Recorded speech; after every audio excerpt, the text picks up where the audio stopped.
योगिनामपि चेतांसि देवी भगवती हि सा बलादाकृष्य मोहाय महामाया प्रयच्छति दुर्गे स्मृता हरसि भीतिमशेषजन्तोः स्वस्ते स्मृता मदिमदीव शुभां ददासि दारिद्र्यदुःखभयहारिणिका त्वदन्या सर्वोपकारकरणाय सदार्द्रचित्ता सर्वमङ्गलमङ्गल्ये शिवे सर्वार्थसाधिके शरण्ये त्र्यम्बके गौरी नारायणि नमोऽस्तुते शरणागतदीनार्तपरित्राणपरायणे सर्वस्यातिहरे देवी नारायणि नमोऽस्तुते सर्वस्वरूपे सर्वेशे सर्वशक्तिसमन्विते भयेभ्यस्त्राहिनो देवी दुर्गे देवी नमोऽस्तुते सर्वबाधाप्रशमनं त्रैलोक्यस्याखिलेश्वरी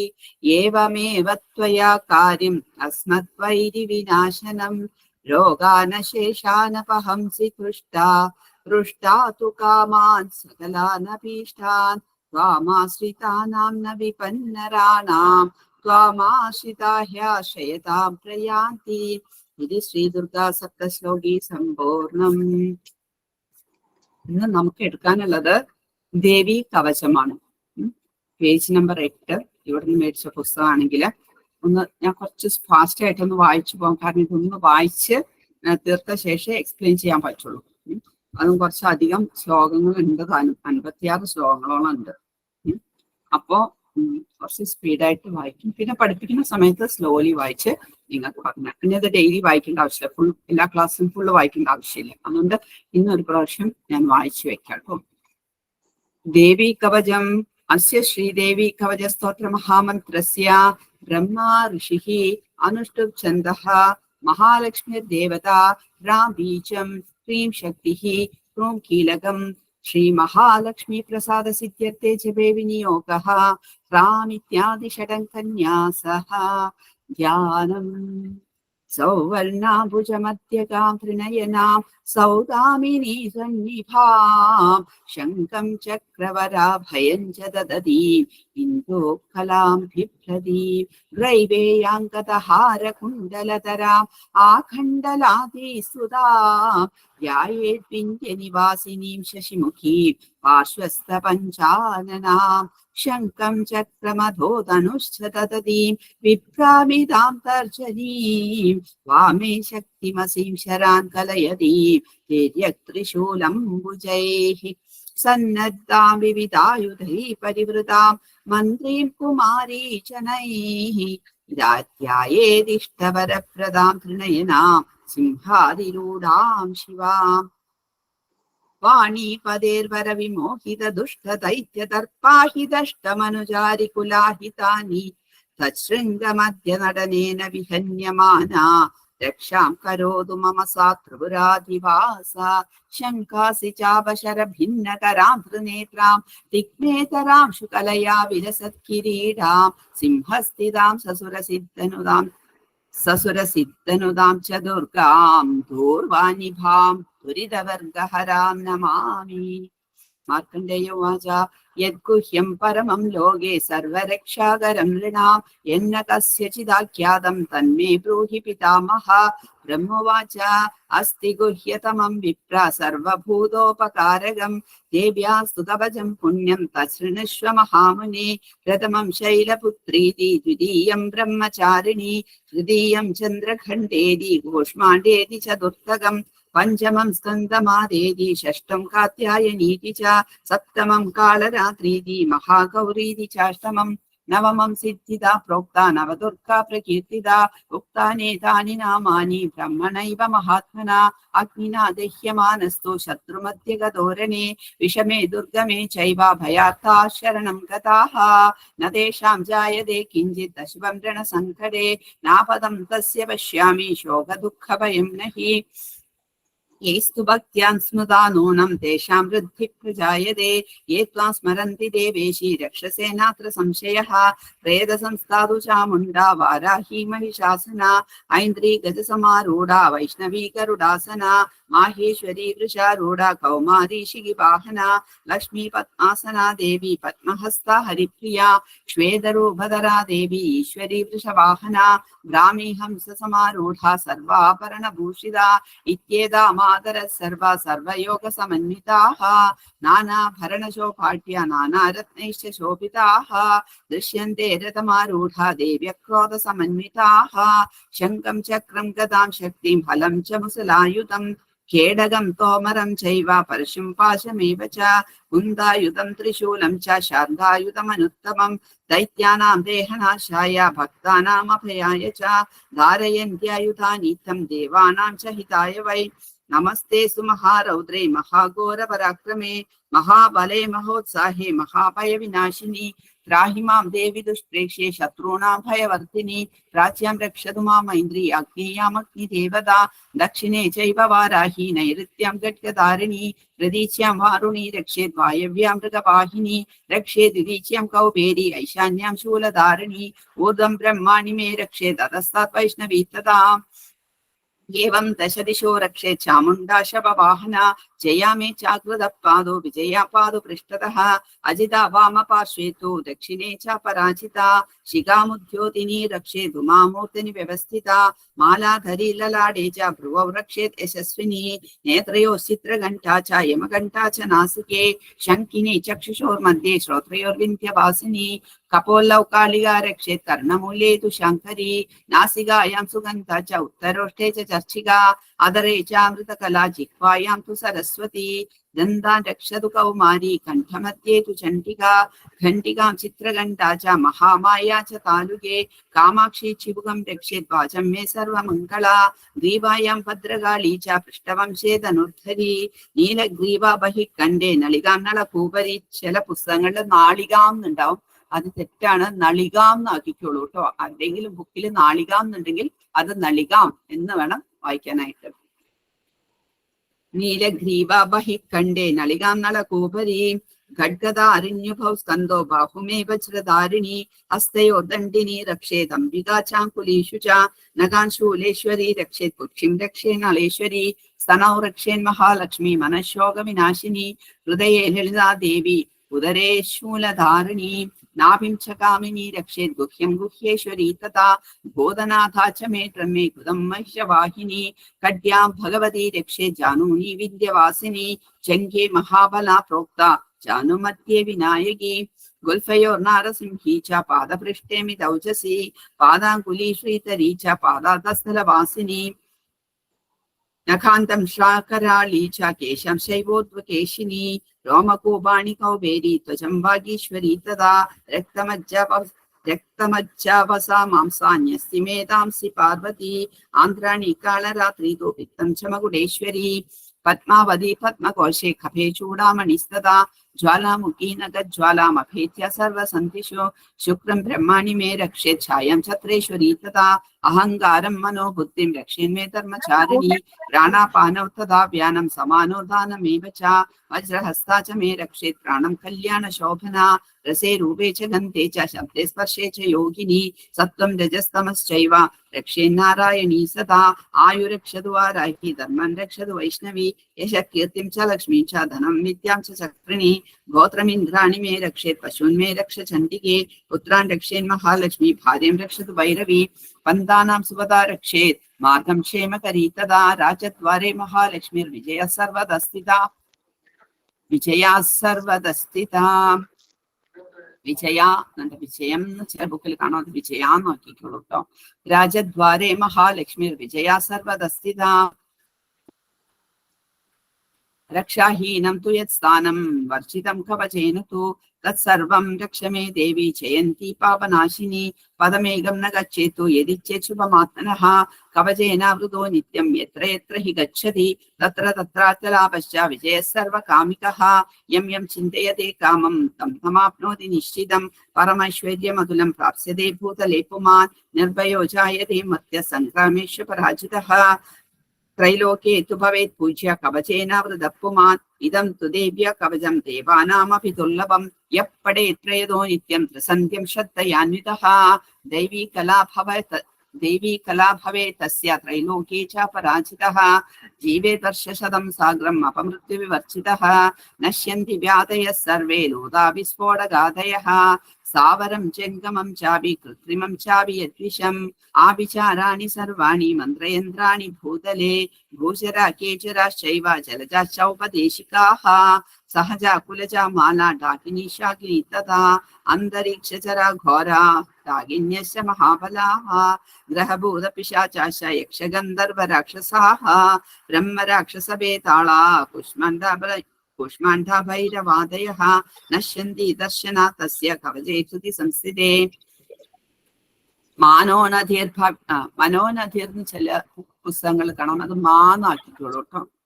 മാനോനദീർഭവേ രാജ്ഞാ തേജോ വൃത്തികരം പരം യശസാ വർദ്ധതേ സോപി കീർത്തിമണ്ഡിത ഭൂതലേ ജപേത് സപ്തശതീം ചണ്ഡീം കൃത്വാ തു കവചം പുരാ യാവത് ഭൂമണ്ഡലം തിഷ്ഠേത് സശൈലവന കാനനം താവത് തിഷ്ഠതി മേദിന്യാം സന്തതി പുത്ര പൗത്രികീ ദേഹാന്തേ പരമം സ്ഥാനം സുരൈരപി ദുർലഭം प्राप्नोति पुरुषो नित्यं महामाया प्रसादतः लभते परमं रूपं शिवेन सह मोदते ओ इति देव्या कवचं सम्पूर्णम्.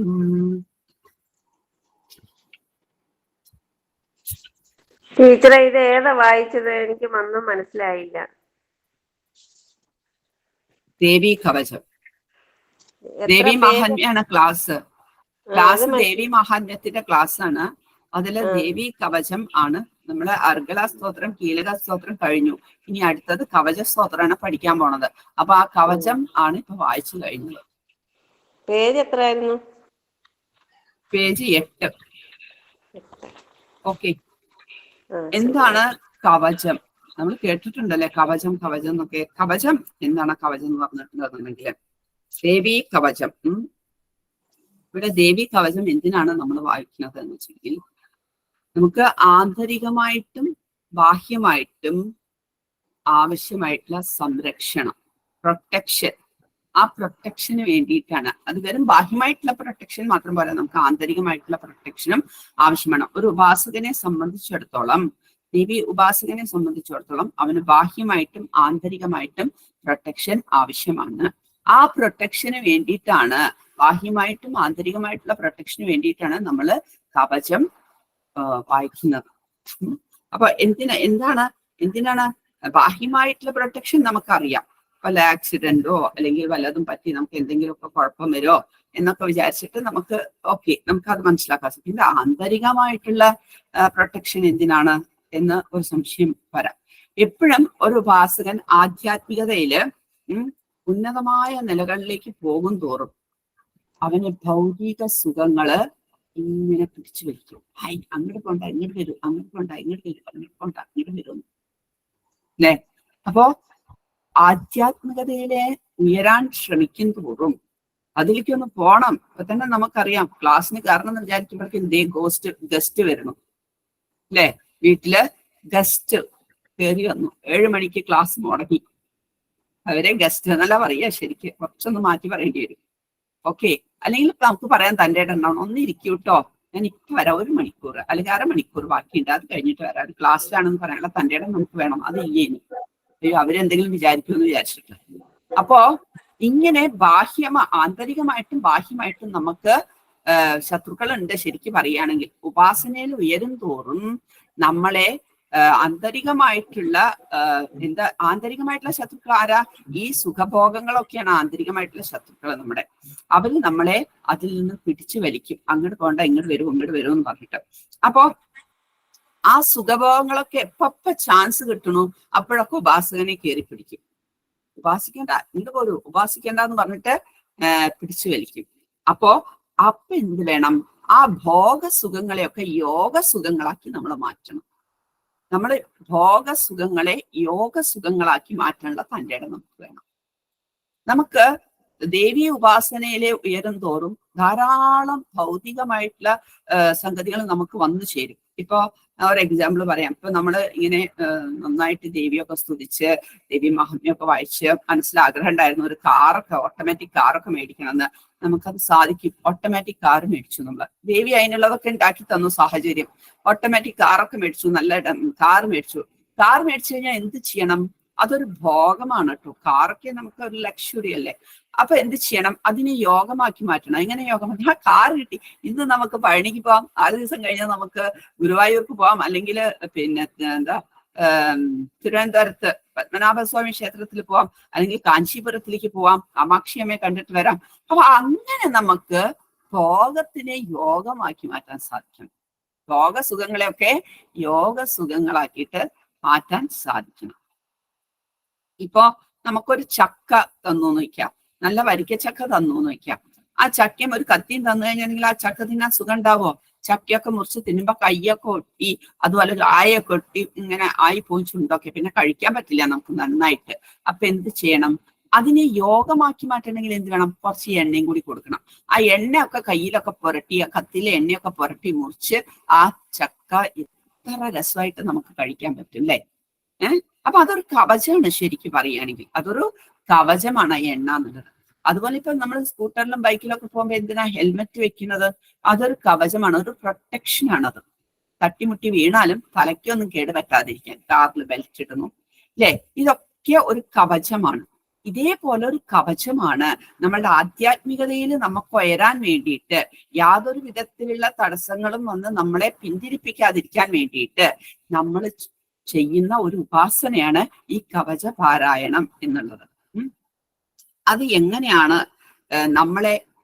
അത് നമ്മളെ രക്ഷിക്കുന്നത് എന്ന് നോക്കണ്ടേ. അതായത് കവചപാരായണത്തിൽ നമ്മൾ ദേവിയുടെ ഓരോ ഭാഗങ്ങളെയും ഇങ്ങനെ സ്തുതിക്കുന്നുണ്ട്. ആ ഓരോരോ ഭാഗങ്ങൾ പറഞ്ഞാൽ അത് ബ്രഹ്മാണ്ടത്തിലെ ഓരോ ഭാഗങ്ങളുടെയും പിന്നെ രക്ഷയ്ക്കായിട്ട് പ്രാർത്ഥിക്കുമ്പോൾ അത് പിണ്ടാണ്ടം എന്ന് പറയും. ഈ ശരീരത്തിന് പിണ്ടാണ്ടം എന്ന് പറയും. ഈ ബ്രഹ്മാണ്ടത്തിന്റെ തന്നെ ഒരു ഭാഗമാണ് പിണ്ടാണ്ടവും. അതങ്ങനെ ഈ പിണ്ടാണ്ടത്തിലും ബാധിക്കുന്നുണ്ട്. അപ്പൊ ഓരോരോ ഭാഗത്തിലും ഓരോരോ ദേവശക്തികളെ കുറിച്ച് നമ്മൾ പറഞ്ഞിട്ട് ആ ദേവശക്തികളോട് നമ്മൾ രക്ഷിക്കാൻ പറയുമ്പോൾ, ഈ ബ്രഹ്മാണ്ടത്തിൽ അത്രയും ശക്തികൾ നിറഞ്ഞു നിൽക്കുന്നുണ്ട്. അതേ ശക്തികൾ ഈ പിണ്ടാണ്ടത്തിലുണ്ട്. അപ്പൊ നമ്മുടെ ശരീരത്തിന്റെ ഓരോ ഭാഗത്തും അതാത് ദേവശക്തികളുണ്ട്. അതാത് ദേവശക്തികൾ ഉണർന്ന് പ്രവർത്തിക്കും. നമ്മുടെ ശരീരത്തിന്റെ ഉള്ളിൽ ധാരാളം ദൈവിക ശക്തികളുണ്ട്. നമ്മൾ അതിനൊന്നും ഉണർത്താൻ ശ്രമിച്ചിട്ടില്ല ഇതുവരെ. ആത്മാർത്ഥമായിട്ട് കവച പാരായണത്തിലൂടെ നടക്കുന്നത് നമ്മളുടെ ശരീരത്തിലെ ഓരോ ഭാഗത്തുള്ള ദേവശക്തികളും ഉണർന്ന് പ്രവർത്തിക്കാൻ തുടങ്ങും. അപ്പൊ എന്താവും? നമ്മുടെ ശരീരം ദേവശരീരമായിട്ട് മാറും. നമ്മുടെ ശരീരം ദേവശരീരമായിട്ട് മാറും. കാരണം എല്ലാ പാർട്ടിലും ആ ദൈവിക ശക്തികളുണ്ട്. നമുക്ക് കാണാനൊന്നും പറ്റില്ല. അപ്പൊ അതെല്ലാം ഉണർന്ന് പ്രവർത്തിച്ചു കഴിഞ്ഞാൽ നമ്മുടെ ശരീരവും ദേവശരീരമായിട്ട് മാറും. ഇനി ദേവശരീരമായിട്ട് മാറി കഴിഞ്ഞു കഴിഞ്ഞാൽ ഈ ഭോഗസുഖങ്ങളൊക്കെ നമ്മളെ അറ്റാക്ക് ചെയ്യാൻ വരും. ഭോഗസുഖങ്ങൾ പല വിധത്തിൽ നമ്മളെ അറ്റാക്ക് ചെയ്യാൻ വരും. എന്റെ കൂടെ വന്നോട്ടോ, നീ പഠിക്കാനൊന്നും പോണ്ട, ഈ കവചവും ദേവി മഹാത്മ്യൊന്നും വായിക്കണ്ട, ഇങ്ങോട്ട് പോരേന്ന് പറഞ്ഞിട്ട് പല സുഖങ്ങളും നമ്മളെ അട്രാക്ട് ചെയ്യാനായിട്ട് വരും.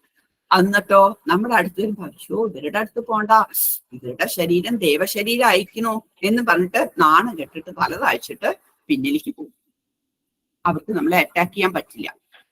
വൺസ് നമ്മുടെ ശരീരം ദേവശരീരമായി മാറിക്കഴിഞ്ഞാൽ കവചപാരായണത്തിലൂടെ, ആത്മാർത്ഥമായ കവചപാരായണത്തിലൂടെ നമ്മുടെ ശരീരത്തിലെ ഓരോ ഭാഗത്തുള്ള ദേവശക്തികളും ഉണർന്ന് പ്രവർത്തിച്ചു തുടങ്ങുമ്പോൾ നമ്മുടെ ശരീരം ദേവശരീരമായി മാറുകയും ഈ ബാഹ്യമായിട്ടുള്ള ഭോഗസുഖങ്ങൾ നമ്മളെ കീഴ്പ്പെടുത്താൻ വരുമ്പോൾ അവർ തോറ്റു പിന്മാറുകയും ചെയ്യുന്നു.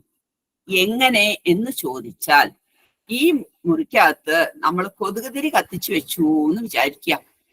കൊതുകുതിരി നല്ലപോലെ കത്തിച്ചു വെച്ച് കഴിഞ്ഞാൽ കൊതുകൾ സന്ധ്യാകുമ്പോ കയറി വരില്ലേ? കയറി റൂമിൽ കയറുമ്പോ അങ്ങോട്ട് കൊണ്ടാ നമുക്ക്, അവിടെ നമ്മളെ കൊല്ലാനുള്ള സംഭവം വെച്ചിട്ട് നമുക്ക് തിരിച്ചു പോവാന്ന് പറഞ്ഞിട്ട് കൊതുകുകൾ തിരിച്ചു പോകും.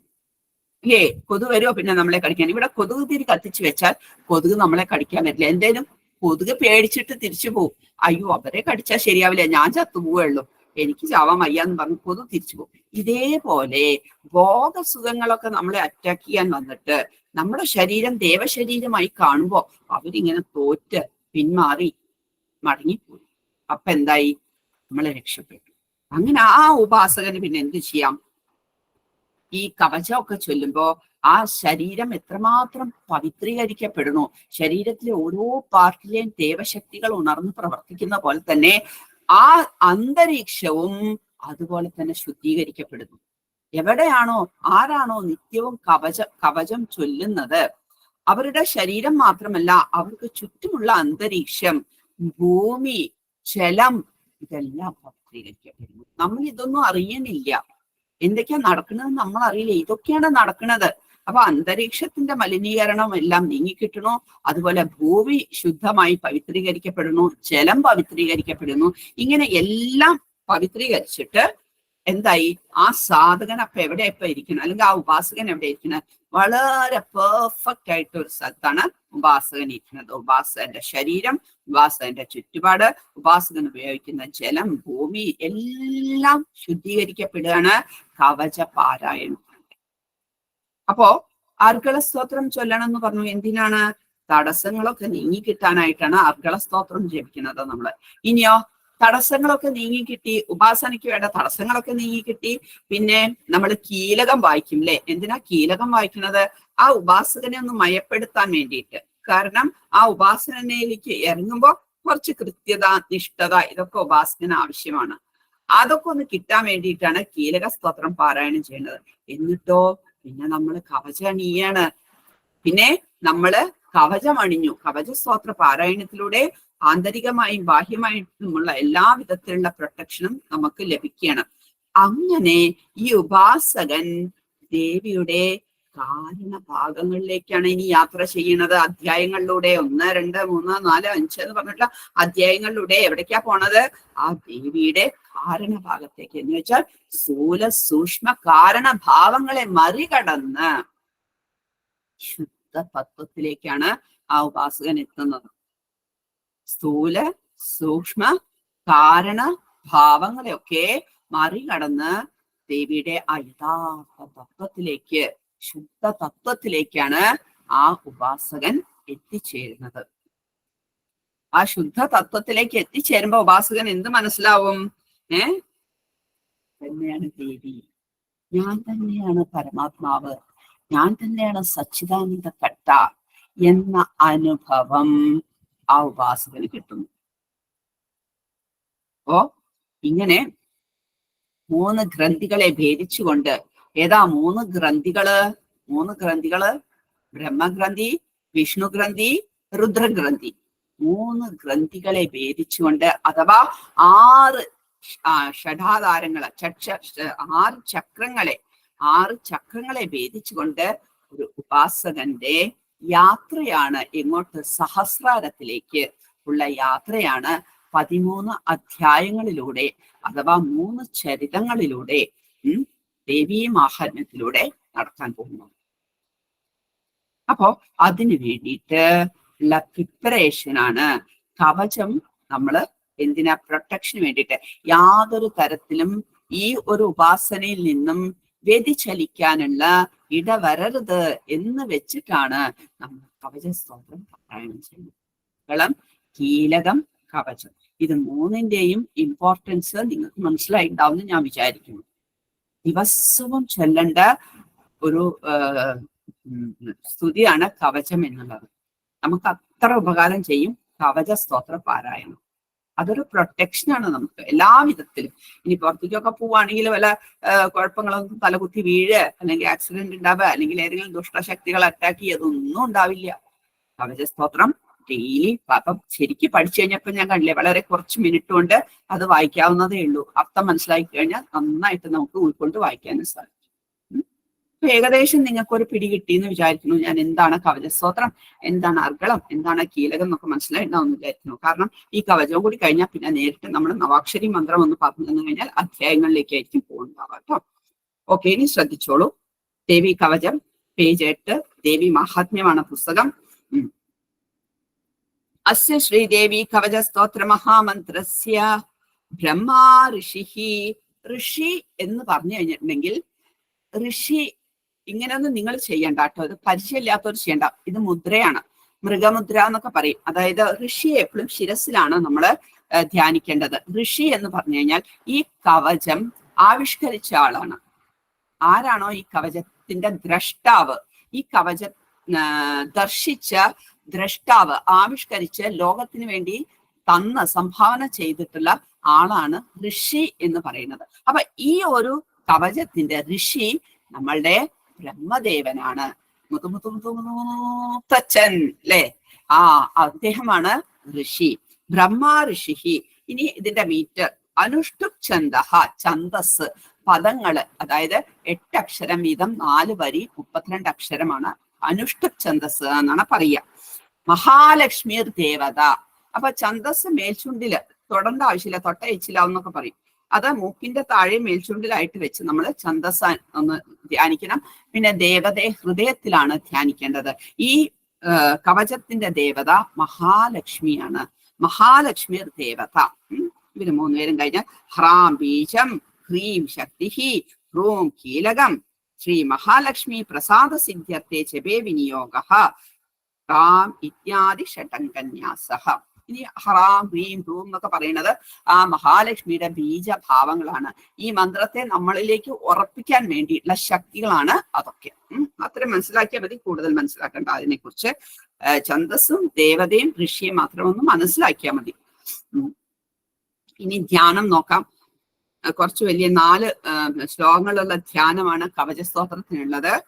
ഒന്നാമത്തെ നോക്കാം നമുക്ക്. ശ്ലോകം സൗവർണാംബുജമധ്യഗാം ത്രിനയനാം സൗദാമിനി സന്നിഭാം ശംഖം ചക്രവരാഭയം ച ദദതീം ഇന്തോ കലാം ബിഭ്രതീം ഗ്രൈവേയാംഗദഹാര കുണ്ടലധരാം ആഖണ്ഡലാദ്യൈസ്തുതാം ധ്യായേത് വിന്ധ്യനിവാസിനീം ശശിമുഖീം പാർശ്വസ്ഥ പഞ്ചാനനാം. ആരാ ഉള്ളത്? രുക്മിണി ഉണ്ടോ? ഓക്കെ, നോക്കാം നമുക്ക്. സൗവർണാംബുജമധ്യഗാം ത്രിനയനാം. സൗവർണാംബുജം, അംബുജം എന്ന് പറഞ്ഞാൽ എന്താണ്? താമര. സൗവർണാംബുജം എന്ന് പറഞ്ഞാലോ സ്വർണത്താമര. സ്വർണത്താമരയിൽ മധ്യഗാം, സ്വർണത്താമരയില് ഇരിക്കുന്നവളും. സ്വർണത്താമരയിൽ ഇരിക്കുന്നവൾ, സ്വർണത്താമരയുടെ മധ്യത്തിൽ ഇരിക്കുന്നവളും. ത്രിനയന. ത്രിനയന എന്ന് പറഞ്ഞാൽ മുക്കണ്ണി, 3 കണ്ണുകൾ ഉള്ളവളും. ദേവിയുടെ 3 കണ്ണുകള് സൂര്യനും ചന്ദ്രനും അഗ്നിയും എന്നാണ് പറയുക. ദേവിക്ക് 3 കണ്ണുകളാണ്. അപ്പോ 3 കണ്ണുകളോട് കൂടിയവളും, സ്വർണത്താമരയിൽ ഇരിക്കുന്നവളും 3 കണ്ണുകളോട് കൂടിയവളും.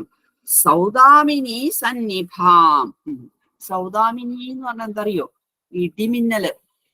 മിന്നല് കണ്ടിട്ടില്ലേ? ലൈറ്റ്നിങ്. അപ്പോ സൗദാമിനി എന്ന് പറഞ്ഞാൽ ഇടിമിന്നൽ. അപ്പൊ മിന്നൽ പിണറ് പോലെ പ്രകാശിക്കുന്നവളും. സന്നിഭാം, മിന്നൽ പിണറ് പോലെ. ഇടിമിന്നലൊക്കെ എല്ലാവരും കണ്ടിട്ടുണ്ടാവില്ലേ? നല്ല പ്രകാശമായിരിക്കും.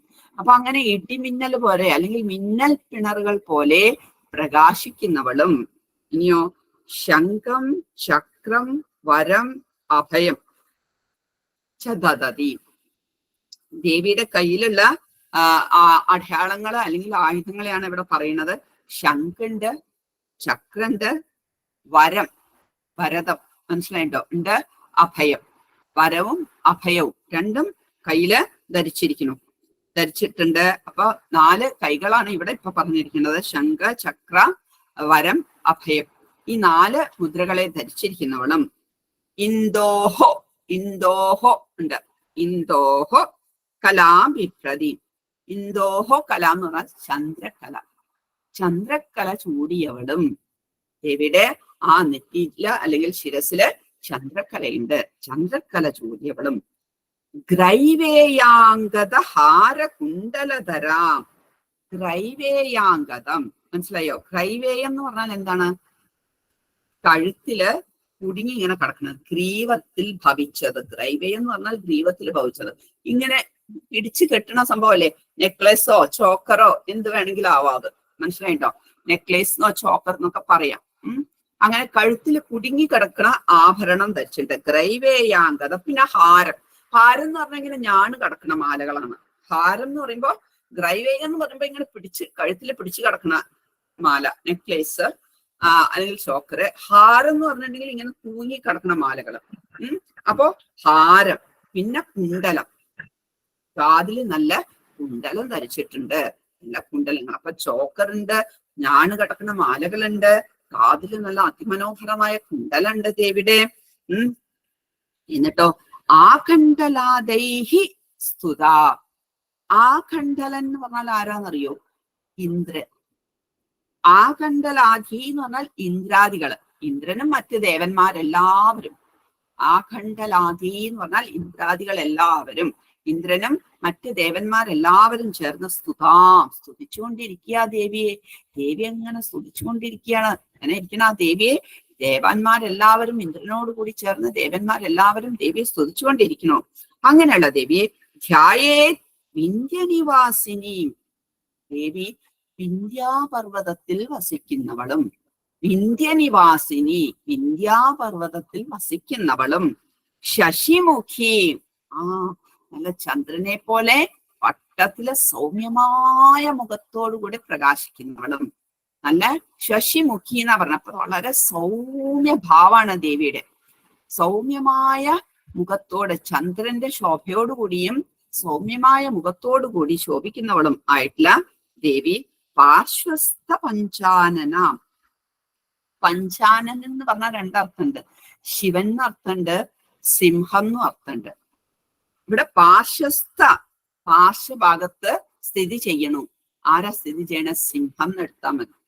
ദേവിയുടെ പാർശ്വത്തില്, ദേവിയുടെ അരികിലായിട്ട് സിംഹം, ദേവിയുടെ വാഹനമായിട്ടുള്ള സിംഹം പഞ്ചാനനൻ ഇങ്ങനെ സ്ഥിതി ചെയ്യണു. എങ്ങനെ? ദേവിയെ തന്നെ നോക്കിയിരിക്കുക. അപ്പൊ ദേവി എവിടേക്കാ പോണ്ടി വരിക, ദേവിക്ക് എന്താ വേണ്ടി വരിക, ദേവി എങ്ങനെ ഞാൻ സേവിക്കേണ്ടി വരും, ദേവിക്ക് എന്താ ചെയ്യേണ്ടത്, ഏത് സെക്കൻഡില് ഏത് മൊമെന്റില് ദേവി ഓർഡർ കൊടുത്താലും റെഡിയാണ്. ഇവിടെ നീ ഒന്നും തയ്യാറെടുപ്പൊന്നും വേണ്ട. അങ്ങനെ എപ്പോഴാണ് ദേവിയെ കൊണ്ടുപോകേണ്ടത്, എവിടേക്കാ കൊണ്ടുപോകേണ്ടത്, അല്ലെങ്കിൽ ആരോടാണ് എതിർക്കേണ്ടത്, ഇതോ എന്തിനും ഏതിനും തയ്യാറായിക്കൊണ്ട് ദേവിയുടെ മുഖത്ത് നോക്കിക്കൊണ്ട് തന്നെ ആ സിംഹം അങ്ങനെ കടക്കുക. പാർശ്വസ്ഥ പഞ്ചാനനം. ആ സിംഹം ഇങ്ങനെ ദേവിയുടെ അരികിൽ ഇങ്ങനെ ദേവിയെ തന്നെ ശ്രദ്ധിച്ച് കിടക്കുന്നുണ്ട്. ദേവിയാണെങ്കിലോ വളരെ ശാന്തഭാവത്തിലാണ് ഇരിക്കുന്നത്. ദേവിയുടെ മുഖം ഇങ്ങനെ ചന്ദ്രനെ പോലെ സൗമ്യമായി ശോഭിച്ചുകൊണ്ടിരിക്കണു. ദേവാദികൾ എല്ലാവരും ഇന്ദ്രനോടുകൂടി ചേർന്ന് ദേവിയെ സ്തുതിക്കുന്നു. ദേവി ആ സ്വർണ്ണത്താമരയുടെ മധ്യത്തിൽ ഇരിക്കുന്നുണ്ട്. 3 കണ്ണുകളുണ്ട് ദേവിക്ക്. നല്ല ഇടിമിന്നൽ പോലെ മിന്നി തിളങ്ങിക്കൊണ്ടിരിക്കുക. ദേവി പ്രകാശിച്ചുകൊണ്ടിരിക്കുകയാണ്. ദേവിയുടെ കയ്യിലെ ശംഖുണ്ട്, ചക്രണ്ട്, വരമുദ്രയുണ്ട്, അഭയമുദ്രയുണ്ട്. 4 കൈകളിൽ 4 മുദ്രകൾ ഇങ്ങനെ ധരിച്ചിട്ടുണ്ട്. ഇനി കഴുത്തിൽ നല്ല കുടുങ്ങി കിടക്കുന്ന നെക്ലസ് ഉണ്ട്. കുറെ മാലകള്, ഞാൻ കിടക്കുന്ന കുറെ മാലകളുണ്ട്. ഇങ്ങനെയൊക്കെയുള്ള വിന്ധ്യനിവാസിനി, വിന്ധ്യാപർവ്വതത്തിൽ വസിക്കുന്നവളായിട്ടുള്ള ഈ ദേവിയെ ശശിമുഖിയായിട്ടുള്ള പാർശ്വസ്ഥ പഞ്ചാനന സിംഹം അടുത്ത് വസിക്കുന്ന, അല്ലെങ്കിൽ സിംഹം അടുത്ത് കിടക്കുന്നതായിട്ടുള്ള ആ ദേവിയെ ധ്യായേദഹം ധ്യായേത്, ഞാൻ ധ്യാനിക്കുന്നു. ഈ ദേവിയെ ഞാൻ ധ്യാനിക്കുന്നു. അപ്പൊ ധ്യാനിക്കാൻ ദേവിയുടെ ഒരു രൂപമാണ് ഇവിടെ വർണ്ണിച്ചിരിക്കുന്നത്. ഇങ്ങനെയുള്ള ആ ദേവിയെ ശശിമുഖിയും പാർശ്വസ്ഥ പഞ്ചാനന ദേവിയെ ഞാൻ ധ്യാനിക്കുന്നു. മനസ്സിലായിണ്ടാവും വിചാരിക്കുന്നു. സൗവർണാംബുജ മധ്യകാം തൃണയനാം സൗധാമിനീ സന്നിഭാം ശങ്കം ചക്രവരാഭയം ച ദദതീം ഇന്ദോഹോ കലാം ബിഭ്രതി ദ്രൈവേയാംഗത ഹാര കുണ്ടലധരാം, കുണ്ടലങ്ങൾ കേട്ടോ ധരിച്ചിട്ടുണ്ട്. ആഖണ്ഡലാതീ സ്തുതാം ധ്യായേ വിന്ധ്യനിവാസിനീം ശശിമുഖീം പാർശ്വസ്ഥ പഞ്ചാനന. ഇനി അടുത്ത നോക്കാം നമുക്ക്. ശംഖം ചക്രമധോധനുശ്ചദതീം വിഭ്രാമിതാം തർജനീം വാമേ ശക്തിമസീം ശരാൻ ഫലയതീം തിര്യക്ത്രിശൂലം ഭുജൈ സന്നദ്ധാം വിവിധായുധൈ പരിവൃതാം മന്ത്രീം കുമാരീ ജനൈ ധ്യായേത് ഇഷ്ടവരപ്രദാം ത്രിനയനാം സിംഹാതിരൂഢാം ശിവാം. നേരത്തെ ദേവി വളരെ സൗമ്യമായ മുഖത്തോടു കൂടി, അതായത് കുറെ അസുരന്മാരെയൊക്കെ നിഗ്രഹിച്ച് ദേവന്മാരെയൊക്കെ തൃപ്തിപ്പെടുത്തി വന്നിരിക്കുന്ന സമയമായിരിക്കും. അതാണ് വളരെ സൗമ്യമായിട്ട് ഉള്ള മുഖത്തോടു കൂടി ദേവി അങ്ങനെ ഇരിക്കുന്നുണ്ടായിരുന്നത്. ദേവന്മാര് സ്തുതിച്ചുകൊണ്ടിരിക്കണോ എന്നൊക്കെ പറഞ്ഞല്ലോ. അപ്പൊ എന്തോ നല്ല യുദ്ധമൊക്കെ കഴിഞ്ഞ് ശാന്തമായിട്ട് ഇപ്പൊ ദേവന്മാരെയൊക്കെ സംരക്ഷിച്ച് വന്നിരിക്കുന്ന ഒരു പോസായിരുന്നിരിക്കണം ആദ്യത്തെ പറഞ്ഞത്. ഇവിടെ കുറച്ച് വ്യത്യാസം വന്നു. ഇവിടെ എന്താണ്? ശംഖം ചക്രം അധോ ധനുഷ്. ശംഖുണ്ട് കയ്യില്, ചക്രണ്ട്, അധോ പിന്നെ ധനു വില്ല് ഉണ്ട്, തദതി ഇതൊക്കെ ധരിച്ചിട്ടുണ്ട് ദേവി. ശംഖം ചക്രവും പിന്നെ വില്ലും ധരിച്ചിട്ട് വിഭ്രാമിതാം തർജനി. തർജനി എന്ന് പറഞ്ഞാൽ ചൂണ്ടുവരല്. വിഭ്രാമിത ഇങ്ങനെ ഭ്രമിപ്പിക്കണ്ട. ദേവിയുടെ ചൂണ്ടുവരൽ ഇങ്ങനെ ഭ്രമിപ്പിക്കണ്ട. വിഭ്രാമിതാം ചൂണ്ടുവരൽ ഇങ്ങനെ ഭ്രമിപ്പിച്ചുകൊണ്ടിരിക്കുകയാണ് ദേവി. തർജനീം വാമേ ശക്തിം അസീം ശരാൻ കലയതിം തിര്യത്രിശൂലം ഭുജൈ. വാമേ ഇടത് കയ്യില് എന്തൊക്കെയുണ്ട്? ശക്തി. ശക്തി എന്ന് പറഞ്ഞാൽ വേല്. സുബ്രഹ്മണ്യന്റെ ഒക്കെ ഇങ്ങനെ ഒറ്റക്കുന്തമുള്ള വേലില്ലേ, ആ വേലുണ്ട്. ഒറ്റക്കുന്തം ഇങ്ങനെ മുകളിൽ ഇങ്ങനെ ഉള്ളത്. ശക്തി. അസീം. അസീം എന്ന് പറഞ്ഞാൽ വാള്. അസീം എന്ന് പറഞ്ഞാല് വാള്. അപ്പോ വേലുണ്ട്, വാളുണ്ട്. ശരാൻ ശരങ്ങള്, അസ്ത്രങ്ങള്. കലയതി ധരിച്ചിട്ടുണ്ട് ദേവി. അപ്പോ ഇടത്തെ കയ്യില് ദേവി എന്തൊക്കെ വെച്ചിട്ടുണ്ട്? ശക്തി മീൻസ് വേലുണ്ട്, വാളുണ്ട്, പിന്നെ ശരങ്ങളുണ്ട്, മീൻസ് അസ്ത്രങ്ങളുണ്ട് കയ്യില്. അതെല്ലാം ധരിച്ചിട്ട് തിര്യക് ത്രിശൂലം ഭുജേ. പിന്നെ 2 കൈകളും ഉണ്ട്. തിര്യക് ത്രിശൂലം. ത്രിശൂലം ഇങ്ങനെ 3 മൊനയുള്ള ശൂലം. ത്രിശൂലം തിര്യക്കായിട്ട് ഇങ്ങനെ ക്രോസ് ആയിട്ട് ഇങ്ങനെ പിടിച്ചിരിക്കുകയാണ്, റെഡി ആയിട്ടിരിക്കുകയാണ് ദേവി. വളരെ ദേഷ്യത്തോടെ ആയിരിക്കണം അപ്പൊ ഇരിക്കുന്നത്. നേരത്തെ കണ്ടു ഒരു ചൂണ്ടുവരൽ ഇങ്ങനെ. അപ്പൊ കൈകൾ വേറെ കുറച്ച് കൂടുതൽ കൈകൾ ഉണ്ടാവും ദേവിക്ക് അല്ലെ, 4 കൈകളൊക്കെ ഉണ്ടാവും. അപ്പോ ഒരു ചൂണ്ടുവരൽ ഇങ്ങനെ ഇളക്കിക്കൊണ്ടിരിക്കണു, ഭ്രമിപ്പിച്ചുകൊണ്ടിരിക്കണു എന്ന് പറഞ്ഞു. ഇപ്പൊ 2 കൈകൾ കൊണ്ട് ഇങ്ങനെ ശൂലം ക്രോസ് ആയിട്ട് ഇങ്ങനെ പിടിച്ചിട്ടുണ്ട് ദേവി. ക്രോസ് ആയിട്ട് ശൂലം പിടിച്ചു നിൽക്കുക ദേവി. ഇനിയോ സന്നദ്ധാം വിവിധായുധൈഹി പരിവൃതാം മന്ത്രീം കുമാരീചനൈ. സന്നദ്ധാം. സന്നദ്ധാം എന്ന് പറഞ്ഞാൽ നദ്ധാ എന്ന് പറഞ്ഞു കഴിഞ്ഞിട്ടുണ്ടെങ്കിൽ പടച്ചട്ടാന്ന്. ഇതില്ലേ കവചം, പടച്ചട്ട. അപ്പോ ആ പടച്ചട്ട ധരിച്ചിട്ടുണ്ട്. സന്നദ്ധാം സമ്യക്കായിട്ട് പടച്ചട്ട ധരിച്ചവളാണ് സന്നദ്ധാം. അങ്ങനെ പടച്ചട്ട അണിഞ്ഞിട്ടുണ്ട് ദേവി. ഇനി വിവിധായുധേ പല വിധത്തിലുള്ള ആയുധങ്ങളും. പരിവൃതാം മന്ത്രി കുമാരീജനെ. പിന്നെ വിവിധ തരത്തിലുള്ള ആയുധങ്ങളും ദേവിയുടെ കയ്യിലും ഉണ്ടാവും. പിന്നെ ദേവിയുടെ കൂടെ കുറെ കുമാരി ജനങ്ങളുണ്ട്. ദേവിയെ സേവിച്ചുകൊണ്ട് നിൽക്കുന്ന കുറെ കുമാരി ജനങ്ങളുണ്ട്, അവരുടെ കയ്യിലും ആവാം. വിവിധായുധൈ പരിവൃതാം മന്ത്രിയും കുമാരീജനൈ. കുറെ കുമാരികള് ദേവിയുടെ ചുറ്റുമുണ്ട്, അവരുടെ കയ്യിലും വേണമെങ്കിൽ ആവാം എന്ത് വിവിധ തരത്തിലുള്ള ആയുധങ്ങൾ. എന്നിട്ടോ ദേവി അവരോടൊക്കെ മന്ത്രണം ചെയ്തുകൊണ്ടിരിക്കുകയാണ്. ദേവി അവരോട് എന്തൊക്കെയോ പറയുന്നുണ്ട്, അവരെന്തൊക്കെയോ ദേവിയോട് പറയുന്നുണ്ട്. ദേവിയുടെ കൂടെ ദേവിയെ സേവിക്കാനായിട്ട് വന്ന് നിൽക്കുന്ന കുമാരി ജനങ്ങൾ കുറേ പേരുണ്ട്. ദേവിയുടെ ആ പരിവാരങ്ങൾ, ദേവിയുടെ ശക്തികൾ തന്നെയാണ് എല്ലാം. ആ പരിവാരങ്ങളോടൊക്കെ, ആ കുമാരി ജനങ്ങളോടൊക്കെ മന്ത്രണം ചെയ്തുകൊണ്ടിരിക്കുകയാണ്. ദേവി അവരോട് എന്തൊക്കെയോ സംസാരിക്കേണ്ടത്, അവര് ദേവിയോട് എന്തൊക്കെയോ സംസാരിക്കേണ്ടത്. മേ ബി യുദ്ധത്തിന്റെ കാര്യങ്ങളെ കുറിച്ചിട്ടായിരിക്കും അവർ സംസാരിക്കുന്നത്. കാരണം ദേവി വെൽ പ്രിപ്പയർഡ് ആയിട്ട് നിൽക്കുകയാണ്. യുദ്ധത്തിന് ഒരുങ്ങി നിൽക്കണ പോലെയുള്ള നിർത്താണ് ദേവി നിൽക്കുന്നത്. കുമാരിമാരും ഒക്കെ ദേവിയെ സേവിക്കാൻ വേണ്ടി ദേവി പരിവൃതരായിട്ട് ദേവിക്ക് ചുറ്റും ആ കുമാരി ജനങ്ങൾ നിൽക്കണുണ്ട്, ദേവിയുടെ പരിവാരങ്ങൾ. എന്നിട്ടോ ധ്യായേ ഇഷ്ടവരപ്രദാം പ്രണയനാം സിംഹാതിരൂഢാം ശിവാം. ധ്യായേ ഇഷ്ടവരപ്രദാം. ഈ ദേവി ഇഷ്ടവരങ്ങളെയൊക്കെ പ്രദാനം ചെയ്യുന്നു.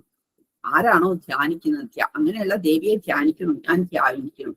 ഇഷ്ടവരപ്രദാം ധ്യായേ ഇഷ്ടവരപ്രദാം തൃണയനാം സിംഹാതിരൂഢാം ശിവാം. അപ്പം കുമാരി ജനങ്ങളോട് മന്ത്രിച്ചുകൊണ്ടിരിക്കുന്നുണ്ട്. വരങ്ങളെ പ്രദാനം ചെയ്യുന്നവളാണ് ഈ ദേവി. ആ ദേവി മുക്കണ്ണിയാണ്, തൃണയന, 3 കണ്ണുകളോട് കൂടിയവളാണ് ഈ ദേവിയും. അങ്ങനെയുള്ള ആ ദേവി എവിടെയാണ് ആരൂഢായിരിക്കുന്ന? സിംഹാതിരൂഢാം ശിവാം. ആ സിംഹത്തിന്റെ പുറത്ത് കയറിയിരിക്കുന്നുണ്ട്. നേരത്തെ പറഞ്ഞു പാർശ്വഭാഗത്ത് ഇങ്ങനെ കിടക്കുകയാണ്, ദേവിയെ നോക്കി കിടക്കുകയാണ് എന്ന് പറഞ്ഞു മുമ്പിലത്തെ ആ ധ്യാന ശ്ലോകത്തില്. ഈ ധ്യാന ശ്ലോകത്തില് ദേവി സിംഹാതിരൂഢമാണ്. സിംഹത്തിന്റെ പുറത്ത് കേറി റെഡിയായിട്ടാണ് ഇങ്ങനെ ശൂലൊക്കെ പിടിച്ചിരിക്കുന്നത്. കുമാരി ജനങ്ങളോടൊക്കെ ഇങ്ങനെ മന്ത്രണം ചെയ്ത്, അവരും മന്ത്രണം ചെയ്ത് ഇരിക്കുന്ന പോസ് എന്താണ്? ആ ശത്രുക്കളെയൊക്കെ ഭയപ്പെടുത്തുന്നതാണ്. ശത്രുക്കളെയൊക്കെ ശരിയാക്കി തരാന്നുള്ള പോലെയാണ് ചൂണ്ടുവിരലും ഇങ്ങനെ ഭ്രമിപ്പിച്ചുകൊണ്ട് ദേവി ഇരിക്കുന്നത്. അപ്പൊ ഇവിടെ ആ ഭാവത്തിന് കുറച്ച് വ്യത്യാസം വന്നു. നേരത്തെ വളരെ ശാന്തമായ ഭാവമാണ്, ഇവിടെ കുറച്ച് വ്യത്യാസം വന്നു. ഇവിടെ യുദ്ധത്തിന് തയ്യാറായിട്ട് നിൽക്കുകയാണ്. അതാണ് എന്ത്? പടച്ചട്ടയൊക്കെ അണിഞ്ഞിരിക്കുന്നത് ദേവി. ഏത് ദേവി? ശിവ, ശിവന്റെ പത്നി ശിവ, മംഗളരൂപിണിയായിട്ടുള്ള ശിവ എന്ന ദേവി ഇവിടെ റെഡി ആയിട്ടിരിക്കണ. ഈ ദേവിയെ നമ്മൾ ധ്യാനിക്കേണ്ടതാണ്. ഇങ്ങനെയുള്ള ഈ ദേവിയെ ആ സന്നദ്ധയായിട്ട് പടച്ചട്ട അണിഞ്ഞ് ദുഷ്ടന്മാരെ നിഗ്രഹിക്കാനായിട്ട് റെഡിയായിട്ട് സിംഹത്തിൽ കയറിയിരിക്കുന്നതായിട്ടുള്ള ഈ ദേവിയെ ധ്യാനിക്കേണ്ടതാണ്. ധ്യായേ ഇഷ്ടവരപ്രദാം തൃണയന, ഇഷ്ടവരങ്ങളെ പ്രദാനം ചെയ്യുന്നവളും മുക്കണ്ണിയുമായിട്ടുള്ള ഈ ദേവിയെ ശിവയെ ശിവന്റെ പത്നി അല്ലെങ്കിൽ മംഗളകാരിണിയായിട്ടുള്ള ദേവിയെ, സർവമംഗളങ്ങളും പ്രദാനം ചെയ്യാൻ ശക്തിയുള്ളതായിട്ടുള്ള ഈ ദേവിയെ നമ്മൾ ധ്യാനിക്കേണ്ടതാണ്. ഇനി അടുത്ത് നോക്കാം. മനസ്സിലായിട്ടാന്ന് വിചാരിക്കണോ? ശംഖം ചക്രമതോ തനുശ്ചതതീം വിഭ്രാമിതാം തർച്ചനീം വാമേ ശക്തിമസീം ശരാൻ കലയതീം ദിര്യത്രിശൂലം ഭുജൈഃ സന്നദ്ധാം വിവിധായുധൈ പരിവൃതാം മന്ത്രി കുമാരി ജനൈഃ ധ്യായേതിഷ്ടവരപ്രദാം തൃണയനാം സിംഹാതിരൂഢാം ശിവാം. ഇനി അടുത്ത് നോക്കൂ. വാണീപതേർ പരവിമോഹിത ദുഷ്ട ദൈത്യ ദർപ്പാഹിതഷ്ടമനുചാരി കുലാഹിതാനി തച്ഛൃംഗമധ്യനടനേന വിഹന്യമാനാ രക്ഷാം കരോതു മമ സാ ത്രിപുരാധിവാസ. വാണീപതേർ പരവിമോഹിത ദുഷ്ട ദൈത്യദർപ്പാഹിതഷ്ടമനുജ മനുചാരി കുലാഹിതാൻ. വാണീപതേർ ആരാ? വാണീപതി. വാണിയുടെ പതി ആരാ? ബ്രഹ്മദേവനെ വിളിച്ചതാണ് വാണീപതേർ. വാണീപതേർ പരവിമോഹിത ദുഷ്ടത. ഈ വാണിപതിക്ക് ഒരു പരിപാടി ഉണ്ട്. എന്തറിയോ? ബ്രഹ്മദേവനെ അങ്ങോട്ട് ഓരോ ദുഷ്ടന്മാര് അസുരന്മാര് എന്ത് ചെയ്യും? തപസ് ചെയ്യും. കഠിന തപസ്. അസുരന്മാരുടെ തപസ് എന്ന് പറഞ്ഞാൽ അതുപോലെയൊന്നും ദേവന്മാർക്ക് തപസ് ചെയ്യാൻ പറ്റില്ല കേട്ടോ. അവരൊക്കെ തപസ് ചെയ്താൽ അത് ഒന്നൊന്നര തപസ്സായിരിക്കും അസുരന്മാര് തപസ് ചെയ്താല്. അപ്പോ അവര് തപസ് ചെയ്ത് കഴിഞ്ഞാൽ പിന്നെ പ്രത്യക്ഷപ്പെടാതെ നിർത്തിയില്ല. കാരണം അത്ര എന്താ പറയാ, അത്ര ഏകാഗ്രതയോട് കൂടിയുള്ള തപസ്സായിരിക്കും അസുരന്മാരുടെ. അപ്പൊ ബ്രഹ്മദേവൻ പ്രത്യക്ഷപ്പെട്ടു. അപ്പൊ ഇവര് ഓരോ വരങ്ങൾ ചോദിക്കും. എനിക്ക് അങ്ങനെ വേണം, ഇങ്ങനെ വേണം, എന്റെ കൈകൊണ്ട് തൊട്ടാ ചത്തു പോകണം, അപ്പടി വേണം, ഇപ്പടി വേണം എന്നൊക്കെ. മറ്റുള്ളവര് അസുരന്മാരാണല്ലോ. അപ്പൊ ലോക നന്മയ്ക്ക് വേണ്ടി അവർ ഒരു വരവും ചോദിക്കില്ല. പിന്നെയോ ലോകനാശത്തിന് വേണ്ടിയിട്ടും സജ്ജനങ്ങളുടെ നാശത്തിന് വേണ്ടിയിട്ടും അവർ വരം ചോദിക്കും. ലോക നന്മയ്ക്കോ സജ്ജനങ്ങളുടെ രക്ഷയ്ക്കോ ധർമ്മരക്ഷയ്ക്കോ ഒന്നും അവര് വരം ചോദിക്കില്ല. അവർ ഇതിന്റെ ഒക്കെ നാശത്തിന് വേണ്ടിയിട്ടുള്ള വരങ്ങളാ മേടിക്കുന്നു. ചോദിച്ചാൽ കൊടുക്കാതിരിക്കാൻ പറ്റൂ. കാരണം അത്ര കഠിന തപസ്സാ അവര് ചെയ്തിരിക്കുന്നത്. അപ്പൊ വരം കൊടുക്കാതെ പറ്റൂല. പ്രത്യക്ഷപ്പെട്ട് കഴിഞ്ഞാൽ തഥാസ്തു പറഞ്ഞേ പറ്റുള്ളൂ, അല്ലാതെ ഒരു നിർത്തിയില്ല. ബ്രഹ്മദേവനായാലും ശരി, ആരായാലും ശരി. അപ്പോ അങ്ങനെ ഈ ബ്രഹ്മദേവനെ തപസ് ചെയ്ത് പ്രീതിപ്പെടുത്തി അങ്ങോരുടെ അടുത്തുനിന്ന് ഓരോ വരങ്ങൾ ഇങ്ങോട്ട് മേടിച്ചു കൂട്ടും ഈ ദുഷ്ടന്മാര്. എന്നിട്ട് അതിൽ മോഹിതരായിട്ട് അവരെന്ത് ചെയ്യണു? ഇവിടെ പറഞ്ഞിരിക്കുന്നത് ദുഷ്ട ദൈത്യ ദർപ്പാഹി ദഷ്ടം അനുചാരി കുലാഹിതാനി. അപ്പോ ഈ ദുഷ്ടന്മാരുടെ അല്ലെങ്കിൽ ഈ ദുഷ്ട ദൈത്യന്മാരുടെ എന്താണ് പറയുന്നത്? ദൈത്യ ദർപ്പാഹി, ദർപ്പമാകുന്ന അഹി, അഹങ്കാരമാകുന്ന അഹി എന്ന് പറഞ്ഞ പാമ്പ്. അഹി എന്ന് പറഞ്ഞാല് പാമ്പ്. ഈ ദുഷ്ടന്മാരായ അസുരന്മാരുടെ അഹങ്കാരമാകുന്ന പാമ്പിന്റെ ദഷ്ടമനുജ കടികൊണ്ട മനുഷ്യന്മാരുടെ, ആ ദുഷ്ടന്മാരായ അസുരന്മാരുടെ അഹങ്കാരമാകുന്ന പാമ്പിന്റെ കടികൊണ്ട മനുഷ്യന്മാരുടെ അരികുലങ്ങളെ, ശത്രുക്കളെ. അപ്പൊ വീണ്ടും ആരായി? അസുരന്മാർ. വീണ്ടും അസുരന്മാർ. മനസ്സിലായോ? വാണി പതേർ വര വിമോഹിത ദുഷ്ട ദൈത്യ ദർപ്പാഹി ദഷ്ടമനുചാരി കുലാഹിതാനി. അങ്ങനെ ചുരുക്കി പറഞ്ഞാല്, ഇത്രയൊന്നും പോണ്ട, ചുരുക്കി പറഞ്ഞാല് ആ അസുരന്മാർക്ക് അഹിതത്തെ ചെയ്യുന്നവൾ, അസുരന്മാരെ നശിപ്പിക്കുന്നവൾ. മനസ്സിലായിട്ടോ? ആ അനുചാരി കുലാഹിതാനി, ആ അസുര കുലങ്ങളെ, ദുഷ്ടന്മാരുടെ കുലങ്ങളെ നശിപ്പിക്കുന്നവൾ. അവർക്ക് അഹിതാനി, കുലാഹിതാനി എന്ന് പറഞ്ഞാൽ കുല അഹിതാനി, അഹിതത്തെ ചെയ്യുന്നവൾ. അഹിതത്തെ, ഹിതത്തെ അല്ല, അഹിതത്തെ ചെയ്യുന്നവളാണ് നമ്മുടെ ദേവി. മനസ്സിലായോ? ബ്രഹ്മദേവന്റെ വരം കൊണ്ട് എന്ത് ചെയ്യണു? മോഹിതരായിട്ട്, ഭ്രമിച്ച് മോഹിതരായിട്ട് അവരുടെ ഈ ദുഷ്ടന്മാര് അവരുടെ അഹങ്കാരത്തിന്റെ പാമ്പനെ കൊണ്ട് സജ്ജനങ്ങളെ നശിപ്പിക്കാൻ ശ്രമിക്കുന്ന ആ മനുഷ്യൻ നശിപ്പിക്കുന്നു. അങ്ങനെയുള്ള ആ മനുഷ്യന്മാരുടെ ശത്രുക്കളായിട്ടുള്ള ഈ അസുരന്മാർക്ക് അഹിതത്തെ ചെയ്യുന്നവൾ, അല്ലെങ്കിൽ ഈ അസുരന്മാരെ നശിപ്പിക്കുന്നവളായിട്ടുള്ള ദേവി എന്ത് ചെയ്യുന്നു? ശൃംഗമധ്യ നടനേന വിഹന്യമാന രക്ഷാം കരോതു മമസാ ത്രിപുരാദിവാസ. ഈ ദേവി എങ്ങനെയാണ് നമ്മളെ രക്ഷിക്കുന്നത് എന്നാണ് പറയുന്നത്. ഈ അസുരന്മാർക്കൊക്കെ അഹിതത്തെ ചെയ്തുകൊണ്ട് ദേവി ശൃംഗമധ്യ നടനേന, ശൃംഗമധ്യ നടനേന എന്ന് പറഞ്ഞാൽ രണ്ടർത്ഥത്തിൽ നമുക്കിത് പറയാം. ഒന്ന്, അവരുടെ ഈ ദുഷ്ടന്മാരുടെ ശിരസിൽ നർത്തനം ചെയ്തുകൊണ്ട്, അവരുടെ ശിരസിലെ ചാടി കയറി നർത്തനം ചെയ്തുകൊണ്ട്, അതായത് അവരെ മുച്ചൂടും നശിപ്പിച്ചുകൊണ്ട് എന്ത് ചെയ്യണു? സജ്ജനങ്ങളെ രക്ഷിക്കണു എന്നോ, അല്ലെങ്കിൽ ശൃംഗമധ്യ നടനേന വിഹന്യമാന രക്ഷാം കരോതു. നേരത്തെ പറഞ്ഞു വിന്ധ്യനിവാസിനിയാണെന്ന് പറഞ്ഞല്ലോ. അപ്പൊ അങ്ങനെ പർവ്വതത്തിന്റെ ശിഖരങ്ങളിൽ നിന്നുകൊണ്ട് നൃത്തമാടിക്കൊണ്ട്, പർവ്വത ശിഖരങ്ങളിൽ നിന്ന് നൃത്തമാടിക്കൊണ്ട് നടനം ചെയ്തുകൊണ്ട് നമ്മളെ രക്ഷിക്കുന്നു. എങ്ങനെ? അസുരന്മാർക്ക് അഹിതത്തെ ചെയ്തുകൊണ്ട്, അസുരന്മാരെ നശിപ്പിച്ചുകൊണ്ട്, ദുഷ്ടന്മാരെ നശിപ്പിച്ചുകൊണ്ട്, പർവ്വതത്തിന്റെ മുകളിൽ നർത്തനമാടിക്കൊണ്ട് നിൽക്കുന്ന ആ ദേവി നമ്മളെ രക്ഷിക്കുന്നു. രണ്ട് തരത്തിലും നമുക്ക് ഇതിനെ എക്സ്പ്ലെയിൻ ചെയ്യാം. ഒന്ന്, ശൃംഗമദ്യം എന്ന് പറഞ്ഞാൽ സഹസ്രാരം, ശിരസിന്റെ മദ്യം എന്ന് അർത്ഥമുണ്ട്. ശൃംഗം എന്ന് പറഞ്ഞാൽ ശിരോമദ്യം എന്നർത്ഥമുണ്ട്. അങ്ങനെയാണെങ്കിൽ ഈ ദുഷ്ടന്മാരുടെ ശിരോമദ്യത്തിൽ കയറി നിന്ന് നൃത്തമാടുക എന്ന് പറഞ്ഞു കഴിഞ്ഞിട്ടുണ്ടെങ്കിൽ അവരുടെ പണി കഴിക്കുക. ഇവിടെ കയറി ദേവി അങ്ങോട്ട് ചവിട്ടി കഴിഞ്ഞാൽ എന്താ ഈ സ്ഥിതി? ഇട്ടും പരിപാടി കഴിഞ്ഞു. പിന്നെ അവർക്ക് പൊന്താൻ സാധിക്കും? ഒരിക്കലും പൊന്താൻ സാധിക്കില്ല. അവരെ അങ്ങനെ നശിപ്പിച്ചു. അതല്ലാന്നുണ്ടെങ്കിൽ ആ വിന്ധ്യനിവാസിനിയായിട്ടുള്ള ആ പർവ്വത ശിഖരങ്ങളിൽ നൃത്തമാടിക്കൊണ്ട് ഇരിക്കുന്ന ദേവി നമ്മളെ എല്ലാവരെയും എങ്ങനെ രക്ഷിക്കുന്നു? ആ അസുരന്മാർക്ക് അഹിതത്തെ ചെയ്തുകൊണ്ട്, അവരെ നശിപ്പിച്ചുകൊണ്ട് നമ്മളെ രക്ഷാകരോ, രക്ഷ ചെയ്യുന്നു, നമ്മളെ രക്ഷ ചെയ്യുന്നു എന്ന് പറയുന്നു. ഇനി അടുത്തത്, അങ്ങനെയുള്ള ദേവി നമ്മളെ രക്ഷിക്കട്ടെ. അപ്പോ ഒന്നുകിൽ ദേവി പർവ്വത ശിഖരങ്ങളിൽ നർത്തനമാടിക്കൊണ്ടും നമ്മളെ രക്ഷിക്കാൻ ദേവിക്ക് ശക്തിയുണ്ട്. അതല്ലാന്നുണ്ടെങ്കിൽ ഈ ദുഷ്ടശക്തികളുടെ ശിരോമധ്യത്തിൽ നർത്തനം ചെയ്തുകൊണ്ട് അവരെ നശിപ്പിച്ചുകൊണ്ട് നമ്മളെ രക്ഷിക്കാനും ദേവിക്ക് ശക്തിയുണ്ട്. ഒന്നേ വേണ്ടു, നമ്മള് ദേവിയുടെ അടുത്ത് പരിപൂർണമായിട്ടുള്ള ശരണാഗതി അടഞ്ഞാൽ മാത്രം മതി. വേറൊന്നും വേണ്ട. നമ്മളെ ദേവി കാത്തു രക്ഷിച്ചോളും. ഇനി അടുത്തത് നോക്കാം. നമുക്ക് മനസ്സിലായിണ്ടാവുന്ന വിചാരിക്കുന്നു. വാണി പതേർവര വിമോഹിത ദുഷ്ട ദൈത്യ ദർപ്പാഹി ദഷ്ട മനുജാരി കുലാഹിതാനി തശൃംഗമധ്യ നടനേന വിഹന്യമാന രക്ഷാം കരോതു മമസാ ത്രിപുരാദിവാസ.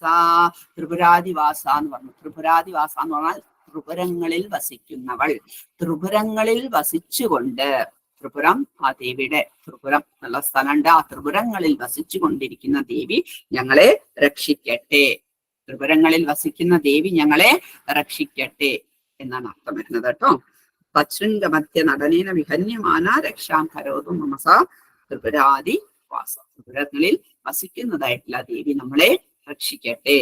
ഇനി അടുത്തത് നോക്കാം നമുക്ക്. ശങ്കാസി ചാപശര ഭിന്നകരാം ത്രിനേത്രാം തിഗ്മേതരാം ശുകലയാ വിലസത് കിരീടാം സിംഹസ്ഥിതാം സസുരസിദ്ധനുതാം ച ദുർഗാം ദൂർവാനിഭമല്ലാട്ടോ ദൂർവാനിഭ ദുരിതവർഗഹരാം നമാമി. ഓക്കെ, ഇവിടെ എന്താ നോക്കാം നമുക്ക്. ശങ്കാസി ചാപശര ഭിന്നകരാം ത്രിനേത്രാം തിഗ്മേതരാം ശുകലയാ വിലസത് കിരീടം. ദേവിയുടെ കയ്യിലുള്ള ആയുധങ്ങളെ ഒക്കെയാണ് ഇവിടെ പറഞ്ഞിരിക്കുന്നത്. എന്തൊക്കെയാണ്? ശംഖ്, അസി, അസി എന്ന് പറഞ്ഞാൽ വാള്, ശംഖ് വാള്, ശാപം വില്ല്, ശാപം ശരം അമ്പ്. അപ്പൊ ശംഖ് വാള് വില്ല് അമ്പ് ഇതൊക്കെ ഭിന്നകരാം, വിവിധ കരങ്ങളിൽ, ദേവിയുടെ ഭിന്നമായ കരങ്ങളിൽ. അപ്പൊ 4 കൈകളായിരിക്കണം. 4 കരങ്ങളിലും ഇത് 4 ആയുധങ്ങളും ദേവി ധരിച്ചിരിക്കണം. ശംഖും വാളും വില്ലും അമ്പും ധരിച്ചിരിക്കുന്നവളും.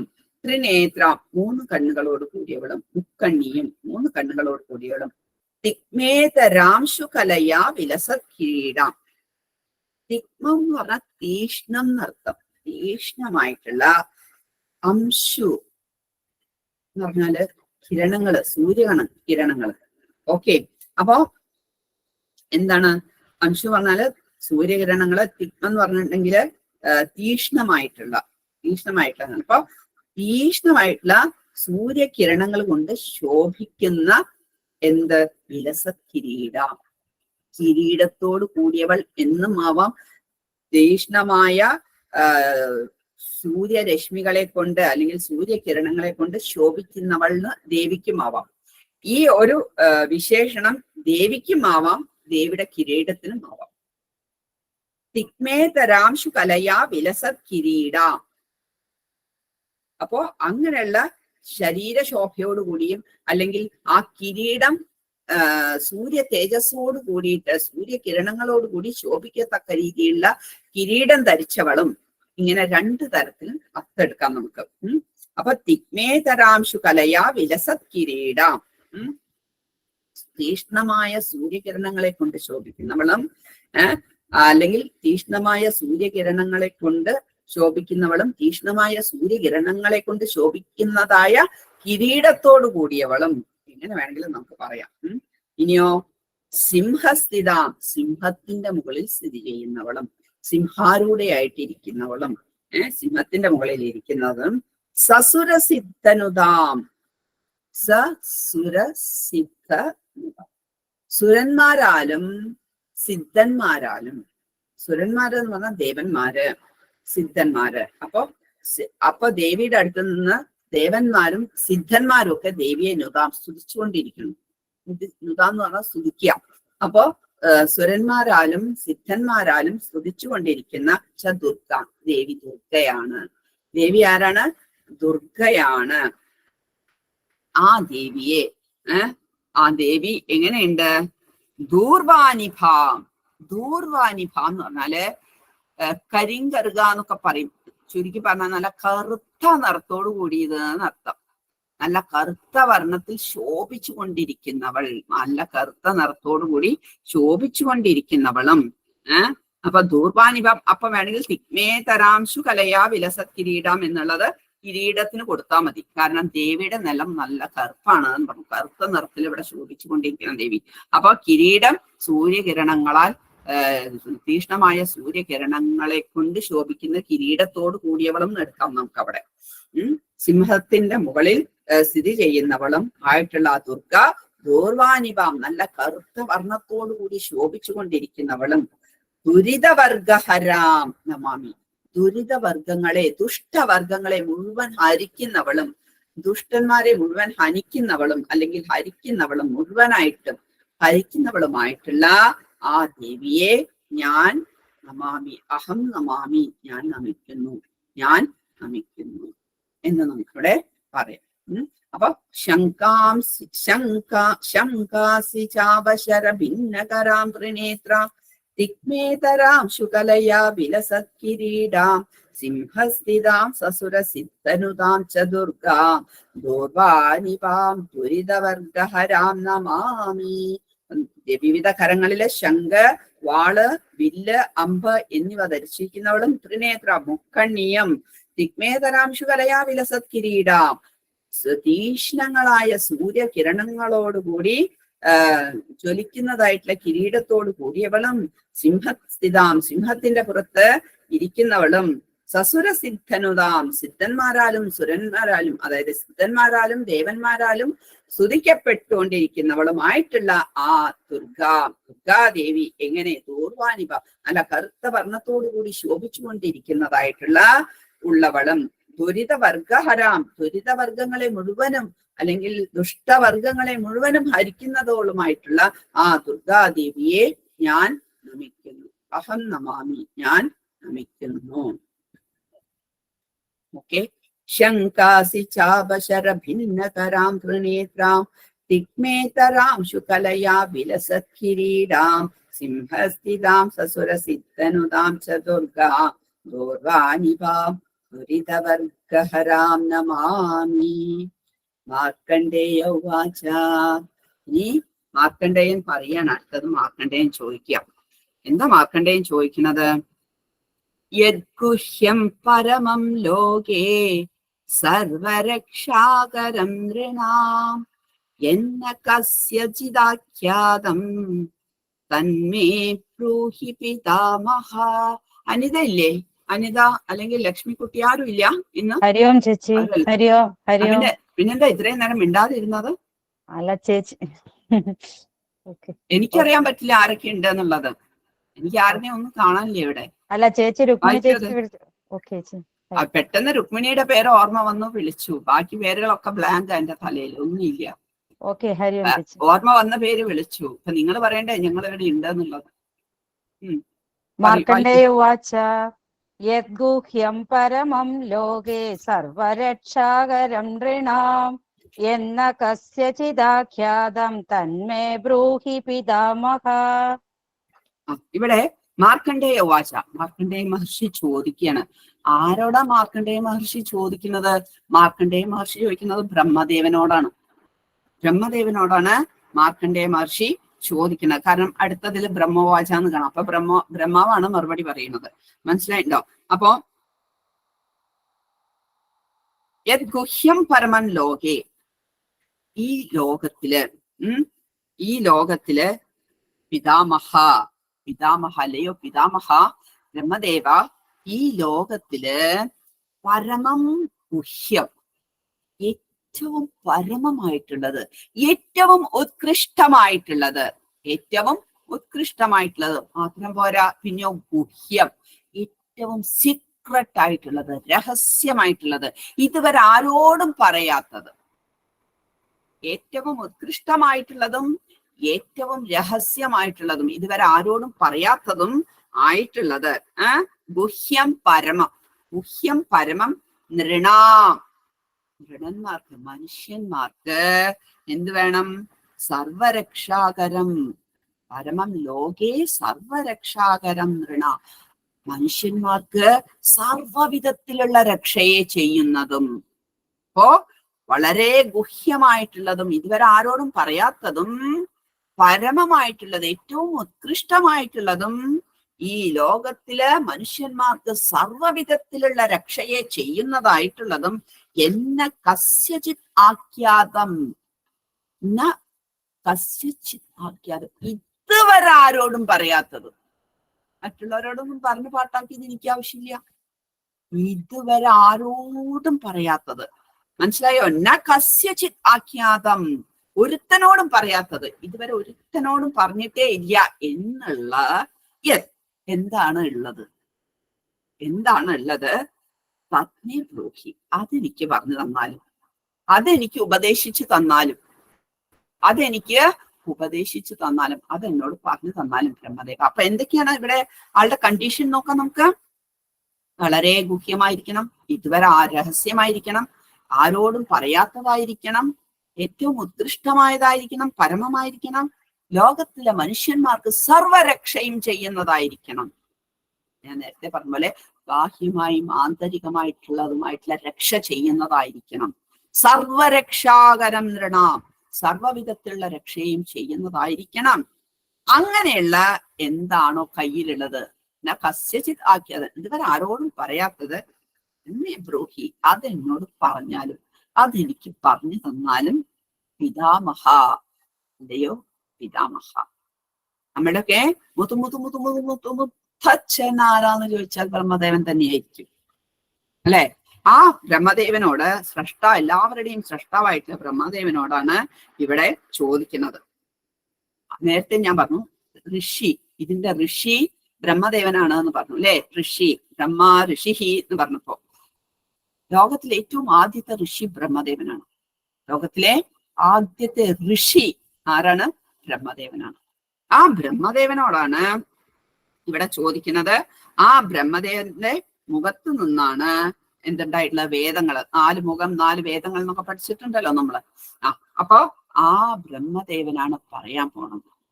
എന്താ പറയാൻ പോണത്? ഇതുവരെ ആരോടും പറയാത്തതും ഏറ്റവും ഉത്കൃഷ്ടമായതും ലോകത്തിലെ മനുഷ്യന്മാർക്ക് സർവരക്ഷയും ചെയ്യുന്നതും. കേൾക്കണം. നമ്മളൊക്കെ ആണെങ്കിൽ എന്ത് പറയും? വല്ലോണ്ടെങ്കിൽ എനിക്ക് തരൂട്ടെ, ഞാൻ രക്ഷപ്പെടട്ടെ. വല്ല ആവശ്യമുണ്ടോ മാർക്കണ്ഡേയ മഹർഷിക്ക്? മാർക്കണ്ഡേയ മഹർഷി ആർക്ക് വേണ്ടിയിട്ടാ ഇത് മേടിച്ചത്? ബ്രഹ്മദേവന്റെ അടുത്തുനിന്ന്, പിതാമഹന്റെ അടുത്തുനിന്ന്. നമുക്ക് വേണ്ടിയിട്ട്, നമ്മളുടെ രക്ഷയ്ക്ക് വേണ്ടിയിട്ട്. എത്രയോ കാലങ്ങൾക്ക് ശേഷം വരാൻ പോണ കലിയുഗത്തിലെ മനുഷ്യന്മാരുടെ രക്ഷയ്ക്ക് വേണ്ടിയിട്ട് ബ്രഹ്മദേവന്റെ കയ്യിൽ നിന്ന് മാർക്കണ്ഡേയ മഹർഷി അന്നേ മേടിച്ചു വെച്ചിരിക്കുന്നു കവചം. ഒന്ന് ആലോചിച്ച് നോക്കണം.